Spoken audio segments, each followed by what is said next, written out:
crack it.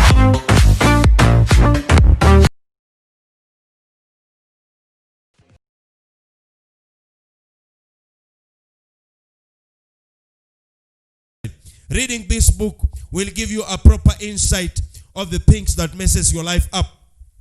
Moreover, ladies and gentlemen, I am talking about why we disobey, what things makes us disobey, why do we look disobedient, and then after that we look at what causes the disobedience, and then what are the costs that we pay for disobeying.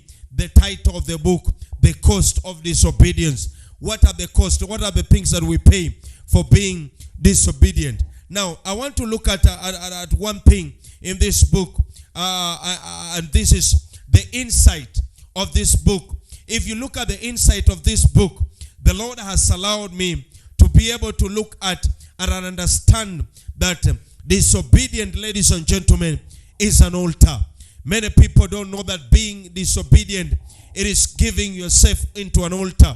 Because disobedient is an altar, and disobeying as a person is raising an altar, or disobeying as a person is sacrificing on an altar. Because many people have sacrificed on their altars, on the altars they raised, or altars that were raised by people that came before them. Now, when you become a disobedient person, it is giving a sacrifice on an altar. And this altar demands that you keep sacrificing on it. You realize that, ladies and gentlemen, an altar like the one I'm standing on today is a place where you give. And when you give unto it, it speaks blessings in your life. It speaks good things in your life.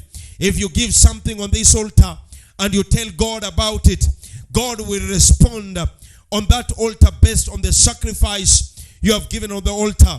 Ladies and gentlemen, I want you to understand that my brothers and sisters, if you are going to obey and follow the rules that are in the Word of God and refuse to be disobedient, then you raise an altar of obedience. But every other altar of disobedience in your life, every other altar of disobedience in your life causes trouble, causes confusion.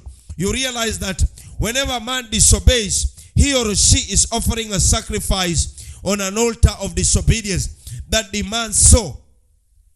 Lots of people have erected several altars of disobedience in their marriages, businesses, families, careers, relationships, and many more.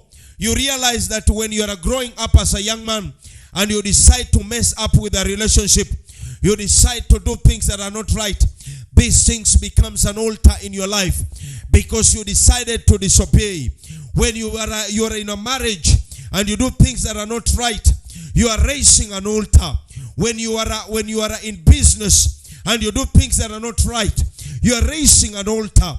And in your career, when you mess up, you are raising an altar. And this altar that you have raised demands that you keep on doing that thing. And that is why you realize that when a teenager goes into a mess, when a teenager disobeys the things of God, the things that the parents have put in place. For example, if a teenager sneaks out and goes into discos, that we did like we did when we were growing up, you realize that you still want to go into those discos.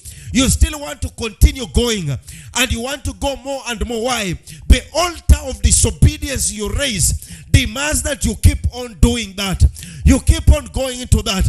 When a teenager messes his life and goes into like premarital sex, you realize that this teenager want to do more of that because they have messed their life. They have entered into an altar that demands that they keep doing those things. Ladies and gentlemen, I want you to understand one important thing.